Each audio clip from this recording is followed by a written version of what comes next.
AGP আৰু BJP ND হিচাপে যিটো আমি যুঁজ দিলোঁ, আমি যুঁজ দিয়াত আমাৰ লক্ষ্য উদ্দেশ্যত আমি আজি মানে উপনীত হ'ব পাৰিছোঁ। আমাৰ লক্ষ্য উদ্দেশ্য আমি হাসিল কৰিব পাৰিছোঁ। ইয়াৰ কাৰণে মই এজিপি বা বিজেপি আমাৰ BPF দলৰ প্ৰতিজন নেতা কৰ্মীসকললৈ ভোটাৰ ৰাইজলৈ মই ধন্যবাদ জ্ঞাপন কৰিছোঁ। আমাৰ এই বাহিনীৰ একেলগে কাম কৰাৰ কাৰণে আজি এইখিনি ফলটো আমি পাবলৈ সক্ষম হৈছোঁ। BPF দলৰ পৰাতো মন্ত্ৰীসভাত থাকিবই। আমি একেলগে যিহেতু NDA চৰকাৰ চলাম, এতিয়া মানে কি কয় মন্ত্ৰীসভাৰ কথা যদি ক'ব লাগে, BPF দলৰ পৰাও মন্ত্ৰীসভাত যিহেতু থাকিব, মানে এতিয়া হাইকমাণ্ডে সিদ্ধান্ত ল'ব, সেইটো মই মানে মোৰ ফালৰ পৰা সেইটো কোৱাৰ অধিকাৰ মোৰ নাই।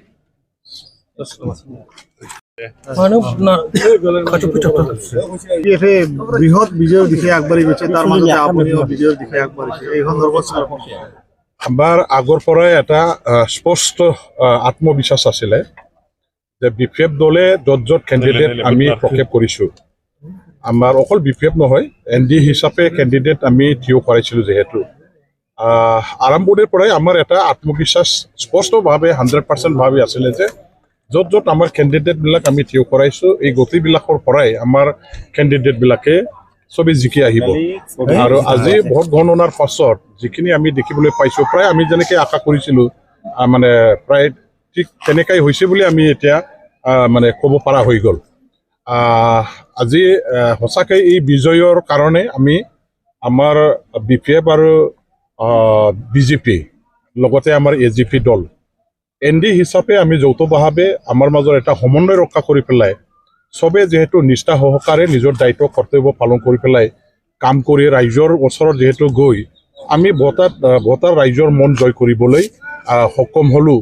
আৰু ভোটাৰ ৰাইজে আমাৰ NDAৰ প্ৰতি আস্থা বিশ্বাস ৰাখি আজি NDAৰ কেণ্ডিডেটবিলাকক যে ভোট দিলে, ইয়াৰ কাৰণে আমাৰ আজিৰ এই বিজয়ৰ যিখিনি আমাৰ সফলতা, আমি যৌথভাৱে কাম কৰাৰ এটা আমাৰ মাজত এটা সমন্বয় সম্পৰ্ক আৰু নিষ্ঠা সহকাৰে দায়িত্ব কৰ্তব্য পালন কৰাত সঠিকভাৱে পালন কৰিব পাৰিছোঁ।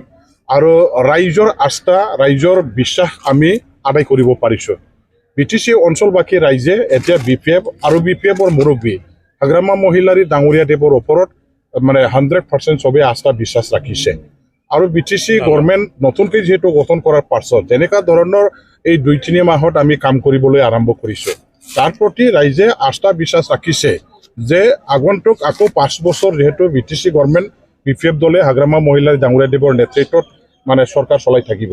এই অঞ্চলত অজস্ৰ উন্নয়নৰ কাম কাজ হ'ব। সকলো জাতি জনগোষ্ঠীৰ যিবিলাক সমস্যা আছে সেইবিলাক সমাধানৰ কাৰণে ব্যৱস্থা লোৱা হ'ব। সমাজৰ সকলো শ্ৰেণীৰ ৰাইজৰ হৈ আজি আমাৰ যিসকল নিবনুৱা যুৱক যুৱতীসকল আছে, তেওঁলোকে চাকৰি বাকৰি নাই, বেপাৰ বাণিজ্য কৰিব নোৱাৰা এই শ্ৰেণীৰ আমাৰ যুৱক যুৱতীসকলক নিবনুৱা সমস্যা সমাধানৰ ক্ষেত্ৰত যেনেকুৱা ধৰণৰ আমি আজি মানে কি কয় 5টা গেৰেণ্টিৰ ভিতৰত এটা গেৰেণ্টি হিচাপে 2 লাখকৈ আমি টকা দিলোঁ। বৃদ্ধসকলক আমি 10,000কৈ টকা দিলোঁ। মহিলাসকলক আমি 15,000কৈ আমাৰ সেল্ফ হেল্প গ্ৰুপৰ নামত যে টকা দিছোঁ। গৰীবসকলক একেবাৰে মানে যিসকল দৰিদ্ৰ ফেমিলি তেওঁলোকৰ নামত যে 10,000কৈ টকা দিলোঁ। এইটো আমাৰ ৰাইজৰ মন জয় কৰিব পৰা এটা আঁচনি আছিলে।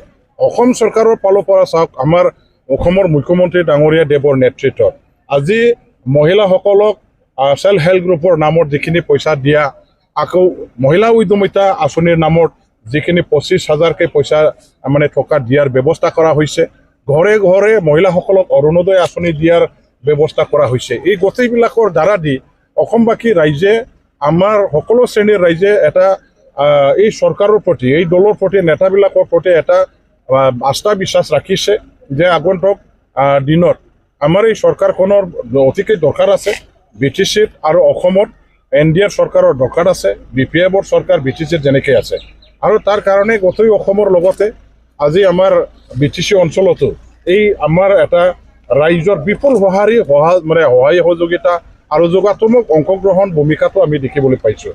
ইয়াৰ কাৰণে আজি সঁচাকৈ আমি ৰাইজক ধন্যবাদ দিব লাগিব, যিসকল ভোটদাতা ৰাইজে BPF দলৰ প্ৰতি আস্থা বিশ্বাস ৰাখি আজি শিলডল ভাঙি পেলাই তেওঁলোকে ওলাই আহি আমালৈ ভোটদান দিলে, তেওঁলোকে আশীৰ্বাদ দিলে, তেখেতসকলে আমাক আঁকোৱালি ল'লে।